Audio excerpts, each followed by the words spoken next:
মোবাইলে সিম কার্ড পায় না অথবা মোবাইলে সিম কার্ড সাপোর্ট করে না, এই সমস্যা কিভাবে সমাধান করবেন? আসসালামু আলাইকুম বন্ধুরা। অনেক সময় দেখবেন আপনাদের ফোন হঠাৎ করে আপনার ফোনটি সিম কার্ড কিন্তু সাপোর্ট পাচ্ছে না অথবা আপনার সিম কার্ড দিয়ে কোনো রকম কল যাচ্ছে না, কারণ আপনার ফোনে সিম কার্ডটি শোই করতেছে না। এরকম সমস্যা যদি হয়ে থাকে তাহলে কিভাবে সমাধান করবেন এই ভিডিওটি থেকে জানতে পারবেন। এই সমাধান মূলত দুটি ভাবে আপনারা করতে পারবেন। একটি হচ্ছে মোবাইলের সেটিংস উল্টাপাল্টা হয়ে গেলে সেটা ঠিক করলে হয়ে যাবে। আর যদি তা না হয় তাহলে আপনাদের মোবাইলের সেটিংস, নেটওয়ার্ক সেটিংস আছে যেটা, সেটা রিসেট করতে হবে। আর কিভাবে এই দুটি সেটিংস করবেন চলুন দেখিয়ে দিই। সেইজন্য আপনারা সর্বপ্রথম যে কাজটি করবেন, আপনারা প্রথম সেটিংস করার জন্য আপনাদের নেটওয়ার্ক সেটিংস কোনো উল্টোপাল্টা হয়ে গেলে সেটা ঠিক করার জন্য আপনারা সর্বপ্রথম যে কাজটি করবেন, আপনাদের ফোনের সেটিংসটি ওপেন করে নেবেন। সেটিংস ওপেন করার পর নেটওয়ার্ক অ্যান্ড ইন্টারনেট সেটিংসটি ওপেন করবেন। তাহলে এখান থেকে আপনারা দেখতে পাবেন সিম কার্ড অ্যান্ড মোবাইল নেটওয়ার্ক একটা অপশান আসবে। আপনি এখন এখান থেকে সিম কার্ড অ্যান্ড মোবাইল নেটওয়ার্ক এই অপশানটি ওপেন করবেন। সিম কার্ড মোবাইল নেটওয়ার্ক এই অপশন যখন ওপেন করবেন আপনাকে এরকম ইন্টারফেসে নিয়ে আসবে। এখন এখান থেকে আপনার ফোনে দুটি সিম থাকলে দুটি শো করবে আর একটি থাকলে একটি শো করবে। আপনি এখন এখান থেকে সিম কার্ড একটি থাক আর দুটি থাক, যেখান থেকে যে সিমের প্রবলেম হচ্ছে আপনার সেই সিমটি এখান থেকে ওপেন করবেন।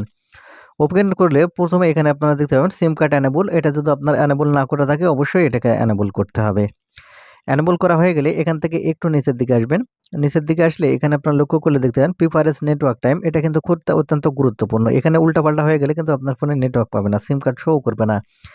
এক্ষেত্রে এই প্রিফারেন্স এই নেটওয়ার্ক টাইপ এটা ওপেন করার পর এখান থেকে 4G 5G আপনারা যেটাই থাক সেটা এখান থেকে আপনারা সিলেক্ট করবেন উপরে যেটা আছে। তারপরে এখান থেকে দেখতে পাবেন অটোমেটিক সিলেক্ট নেটওয়ার্ক। আপনার যদি অটোমেটিক সিলেক্ট না থাকে এখান থেকে আপনার অবশ্যই অটোমেটিক সিলেক্ট করে দেবেন। তাহলে আপনার নেটওয়ার্কটি খুব ভালো পাবে। সেজন্য অবশ্যই অটোমেটিক সিলেক্ট নেটওয়ার্ক এটা সিলেক্ট করে দিবেন। দেওয়ার পরে নিচে যদি আপনারা লক্ষ্য করেন একটি অপশান পাবেন, ভোল্টি নামের একটি অপশান। আপনারা দেখবেন যে অনেকের ফোনে এই অপশানটি আছে ডিফল্টভাবে। এটা এই ভোল্টি এই অপশানটি অন করে দেবেন। যদি এটা অন না করে রাখেন তাহলে কিন্তু আপনারা আপনাদের সিম কার্ডের অনেক সমস্যা হতে পারে। সেক্ষেত্রে অবশ্যই এখান থেকে ভোল্টি অপশান ওপেন করে দেবেন। এটা গেল। এখান থেকে আপনারা সেটিংসের সমস্যা যদি হয়ে থাকে তাহলে কিন্তু সমাধান হয়ে যাবে যদি নেটওয়ার্ক না পায়। আর তাও যদি সমাধান এভাবে যদি সমাধান আপনার না পান তাহলে আপনার ফোনের যে দ্বিতীয় সেটিংস করতে হবে, আপনার ফোনের নেটওয়ার্ক সেটিংস রিসেট করতে হবে। সেজন্য আপনার ফোন থেকে সিস্টেম সেটিংস ওপেন করবেন।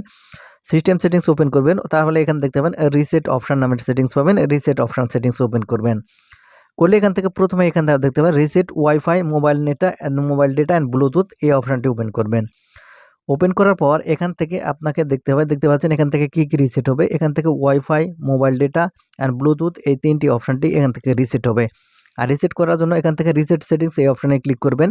আর একটা জিনিস ভালো করে খেয়াল রাখবেন, দেখুন এখান থেকে আপনি যদি নেটওয়ার্ক রিসেট করেন তাহলে কিন্তু আপনাদের ফোনের নেটওয়ার্ক আগের মতন হয়ে যাবে, অর্থাৎ যেরকমভাবে ফোন কিনে নিয়ে এসেছিলেন সেরকম হয়ে যাবে। আপনাকে নতুন করে আপনার ইন্টারনেট এবং নেটওয়ার্ক সেটিংসগুলো করতে হবে এবং ওয়াইফাইও নতুন করে আপনার যদি কানেক্ট থাকে সেটা কিন্তু আপনাকে নতুন করে পাসওয়ার্ড দিয়ে অ্যাড করতে হবে। তো বন্ধুরা এই ছিল আজকের ভিডিওটি। আশা করি বুঝতে পেরেছেন যে আপনাদের ফোনের নেটওয়ার্ক সমস্যা, অর্থাৎ সিমের নেটওয়ার্ক পায় না, সিম কার্ড পায় না, এই সমস্যা কীভাবে সমাধান করতে হয়। ধন্যবাদ ভিডিওটি দেখার জন্য।